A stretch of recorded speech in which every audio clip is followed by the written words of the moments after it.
Ja, weil die Leute die Nase voll von Bevormundung haben. Sie wollen nicht, dass man ihnen sagt, was sie essen dürfen. Sie wollen nicht, dass man ihnen sagt, wie sie zu sprechen haben. Sie wollen nicht, dass man ihnen sagt, wie man sich mit welchem Fortbewegungsmittel fortzubewegen hat.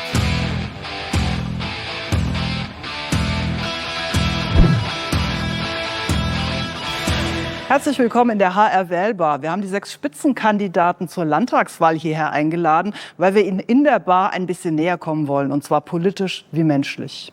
Und das Ganze natürlich nicht allzu bierernst. Hallo, guten Tag, Frau Welsch. Herzlich willkommen in unserer Wählbar herein. Danke mich sehr. Zumindest und nochmal.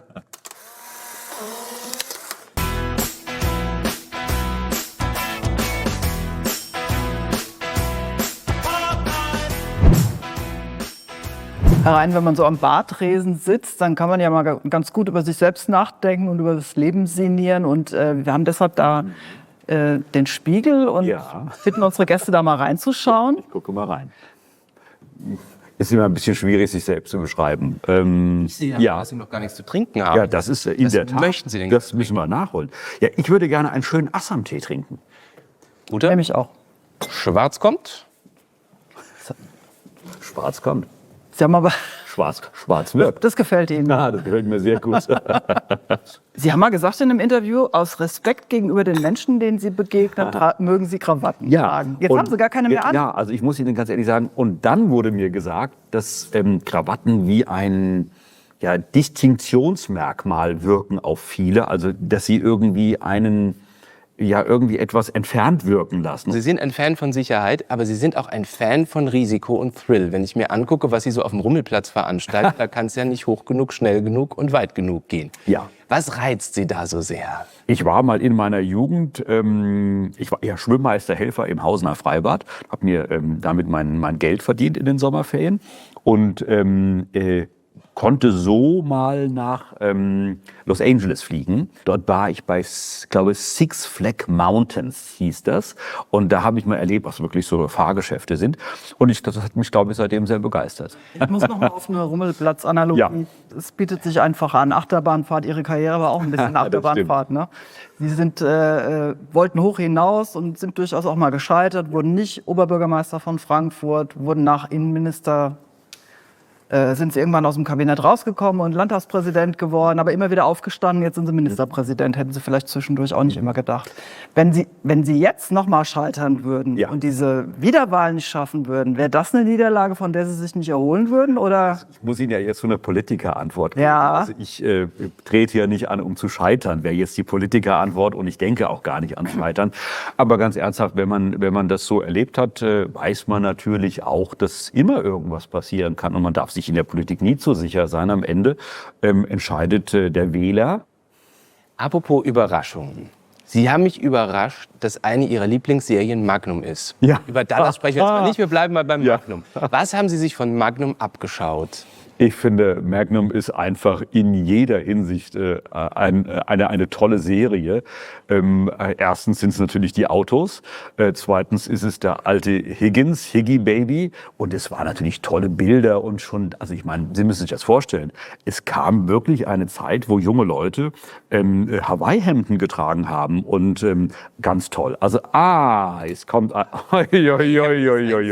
gutes Wahnsinn. Stichwort. Ich würde das Lilane bevorzugen. Dann Tolles darf ich Hawaii. Ihnen das kurz anreichen über den Tee. Super, ja, über den Tee, ja. Ich mache es Ihnen ein bisschen leichter, damit wir dieses Magnum-Gefühl noch... Soll ich das anziehen jetzt? Ja, für einen gerne. Hawaii? Nein, um Gottes Willen, nein. Mal kurz, ich nehme den Schnurrbart, Sie das Hawaii-Hemd. Das ist ja made in Hawaii. Ich soll das wirklich anziehen? Ja, natürlich. Ach du liebe Güte. Wahrscheinlich wird jetzt jeder sagen, aber ich habe hier so ein Mikrofon und alles an. Das geht gar nicht. Einmal drüber. Geht das über das Sakko drüber? Ich habe schon den Magnum-Bart für Sie. Aber es hat viel. Es hat viel Schönes. Das ist irre. Tolles Hemd, muss ich wirklich sagen. Ja, aber das drückt doch ein Lebensgefühl aus, oder?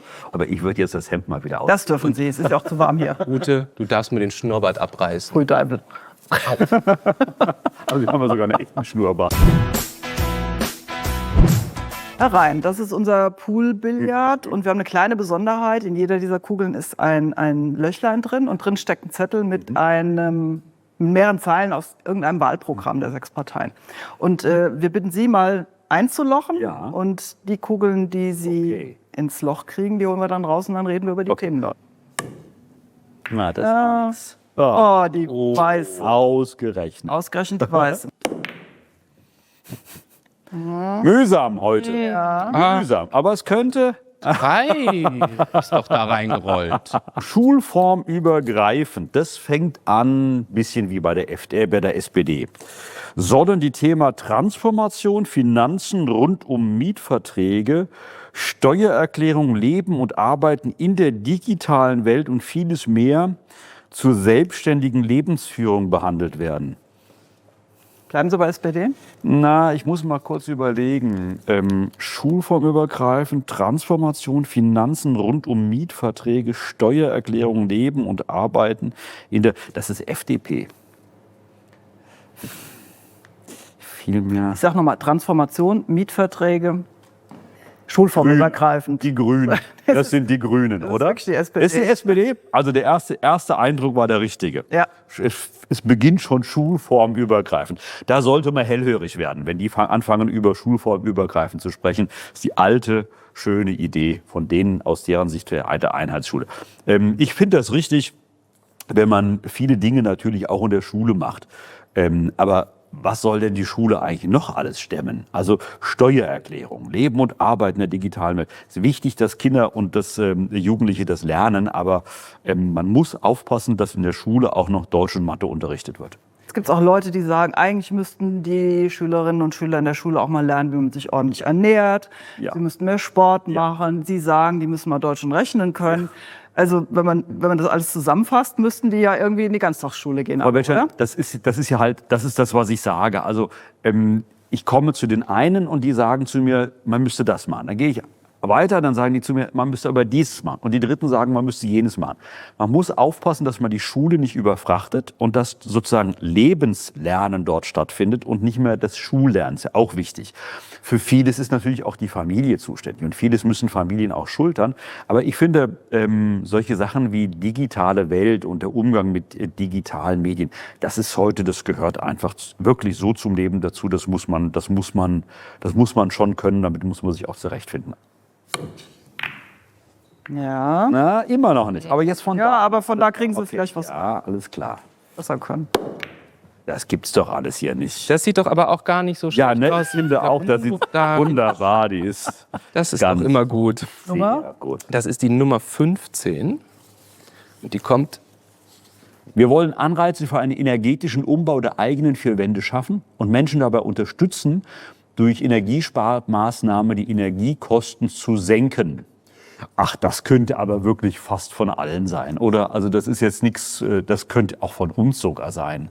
Das ist sogar von Ihnen. Sehen Sie also. Das hatte ganz schön viel Sprengkraft. Ne? Die Grünen haben das schmerzvoll erfahren, wie ein Heizungsgesetz, Ja. von dem man ja erstmal denkt, das regt die Leute vielleicht nicht so auf, dieses Thema Heizung, dann doch zum Gamechanger werden kann. Also den Wahlkampf dann doch nochmal geändert hat hier, oder? Ja, weil die Leute die Nase voll von Bevormundung haben. Das ist das, was ich wahrnehme. Sie wollen nicht bevormundet werden. Sie wollen nicht, dass man ihnen sagt, was sie essen dürfen. Sie wollen nicht, dass man ihnen sagt, wie sie zu sprechen haben. Sie wollen nicht, dass man ihnen sagt, wie man sich mit welchem Fortbewegungsmittel fortzubewegen hat. Sie wollen auch nicht, dass man ihnen sagt, mit welcher Heizung du heizt. Für viele Leute verkörpern ja gerade die Grünen das, die Partei zu sein, die allen vorschreiben will, wie sie zu leben haben. Aber kriegen Sie nicht manchmal zu hören im Wahlkampf von den Leuten, ihr arbeitet doch mit denen zusammen, ihr seid nicht besser? Ja, klar kriege ich das zu hören. Ich kriege oft zu hören, beispielsweise schwarz gewählt und grün bekommen. Bekomme auch oft zu hören, wenn ihr mit den Grünen weiter koaliert, dann werde ich diesmal nicht CDU wählen. Das wird aber bei den Grünen auch nicht anders sein. Bei den Grünen wird es auch so sein, dass es viele gibt, die sagen, wenn ihr weiter mit der CDU koaliert, dann werden wir nicht mehr Grün wählen. Das muss man aushalten können und ich glaube, wir haben das in allen Themenbereichen auch ordentlich hinbekommen. Echte, tragbare und auch akzeptable Kompromisse. Das ist doch hier unglaublich. Jetzt haben Sie es so weit weggeschlossen, jetzt kann ich auch nicht mehr helfen. Ja, okay, dann würde ich noch mal einen Versuch machen. Ja! Also, Sie haben es geschafft. schön. Dann, Darf ich mein Stäbchen ja, rein? mach mal. Ha. Ah, Jetzt. super, danke schön. Umwelt. Auch Krankenhäuser müssen zur Begrenzung des Klimawandels beitragen. Das ist nicht CDU, das kann man schon mal sagen. Wir fordern ein Investitionsprogramm des Landes für den klimagerechten Umbau. Kliniken bieten ideale Bedingungen für Solarfassaden und Dächer, vertikale Windkraftanlagen und eine effektive Abwärmenutzung. Das ist zwar alles richtig, aber warum ist das so extrem auf Krankenhäuser bezogen? Also ich würde sagen, das können eigentlich nur die Grünen sein. Oder also Sie haben jetzt nicht so Nee, nur die andere- 6 Parteien, Ja, die alles im klar. Landtag sind. Also nicht so, alles klar. Also ich würde sagen, das sind die Grünen. Oder würden Sie sagen, oder es könnte auch, also das ist so granular, dass man jetzt auf Krankenhäuser geht, das könnte auch die Linkspartei aufgeschrieben haben. Das stimmt. War das? Die war's. Haben Sie richtig geschlussfolgert. Ja. Also Sie machen kein extra Solarprogramm für Krankenhäuser. Nein, also wir wollen ein 100.000 Dächer Photovoltaik-Programm auflegen. Wir wollen natürlich, ich meine, wir haben ja riesige Behördenliegenschaften, große Dachflächen bei Universitäten und Hochschulen. Sowas, das ist also, ich würde das aber niemals auf nur Krankenhäuser begrenzen. Wie kommt man auf die Idee, das nur auf Krankenhäuser zu begrenzen? Da muss man wahrscheinlich schon Linkspartei sein. Aber gut, man kann das auch auf Krankenhäusern machen, wenn der Platz dafür vorhanden ist, gar keine Frage. Und wir kommen zu unseren Bierdeckelbekenntnissen. Das heißt, auf diesen Bierdeckeln stehen 10 Fragen. Wir haben 1 Minute Zeit dafür. Sie antworten so schnell wie möglich und vielleicht auch ohne lange drüber nachzudenken. Okay. Und dann läuft die Zeit jetzt. Welche Superkraft hätten Sie gerne? Fliegen zu können, Was ist Ihr Lieblingsluxus? auszuschlafen, Was machen Sie ständig, obwohl Sie es gar nicht können? kann ich nicht beantworten. Was bereuen Sie? Eigentlich wenig. Glauben Sie an Aliens? Nein. Für welchen Gegenstand haben Sie Gefühle? Für mein Fahrrad. Was würden Sie an sich ändern? Was würde ich an mir ändern? Ich würde mich beispielsweise kürzer fassen. Wann ist Lügen okay? Oh, nur in Notfällen. Was sehen Sie morgens als allererstes? Eigentlich meine Frau, aber weil mein Handy mein Wecker ist, vielleicht auch mein Handy. Worüber lachen Sie? Über gute Witze. Welchen zum Beispiel? Oh, ich kann selbst überhaupt keine Witze erzählen und deswegen freue ich mich über jeden guten Witz. Zack, und Sie waren so schnell durch, da hake ich doch noch mal ein bisschen nach. Ja. Zum, Ah, vor der Zeit. Für welchen Gegenstand haben Sie Gefühle? Da haben Sie gesagt, Ihr Fahrrad. Wenn ich auf mein Rennrad steige, fällt alles von mir ab. Das ist totale Entspannung. Für mich ist das Fahren mit einem Rennrad einfach totale Entspannung. Herr Rhein, wir haben hier eine Jukebox. Kennen Ja. Sie sowas noch aus Ihrer Kindheit? Die Musik meiner Jugendzeit war Whitney Houston, Madonna.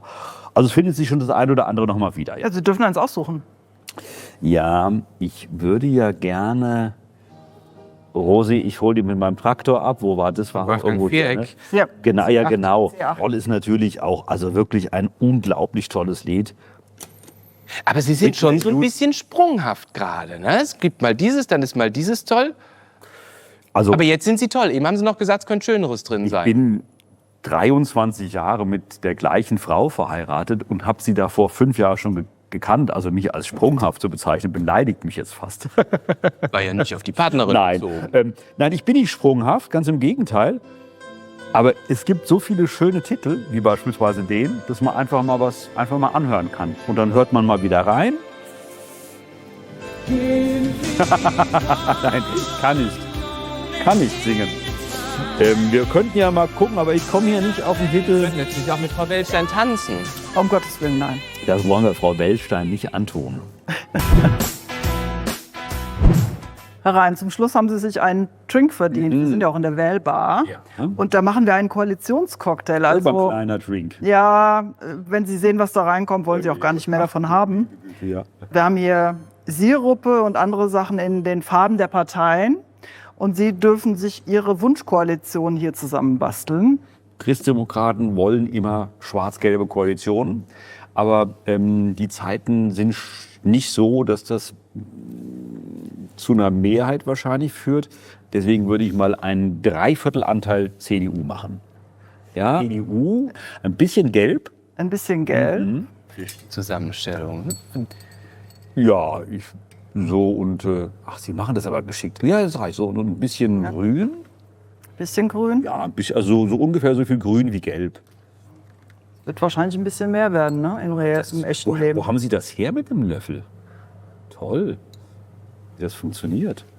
Und ein bisschen rot. Bisschen rot würden Sie Ja, dazu ein bisschen nehmen. rot geht. Ja. Sinken, weil es Ach, da sinkt alles dann darunter und dann Weil es setzen schwerer die sich ist. voneinander ab, die Farben. Genau. Ah, ja. Und ich soll es trinken. Ist es Alkohol oder? Nein. Oh, das riecht aber sehr gut, muss ich sagen. Es ist vermutlich sehr süß. Aber das hat ja garantiert jetzt 5000 Kalorien, oder? Aber Sie sind Muss im nicht ganz Wahlkampf, Sie austrinken. werden die Kalorien wieder los. Nein, das wird leer gemacht. Ute Wellstein hat sich so viel Mühe gegeben. Sie wollten es so haben. Ja. Ja, so kann man es machen. Schmackhaft. Aber im echten Leben ist ja so eine Viererkoalition nicht sehr wahrscheinlich. Ne? Und ich muss sagen, die Mischung hat es, glaube ich, gemacht. Vielen Dank, dass Sie bei uns in der Wählbar waren. Ich bedanke mich sehr für Ihre Gastfreundschaft. Dankeschön.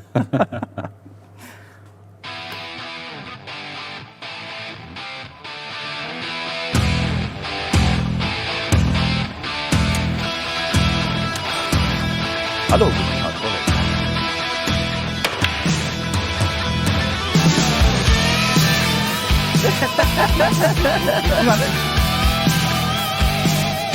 Ja, mal gucken. Zieh mal die Jacke aus, das können Sie gerne machen.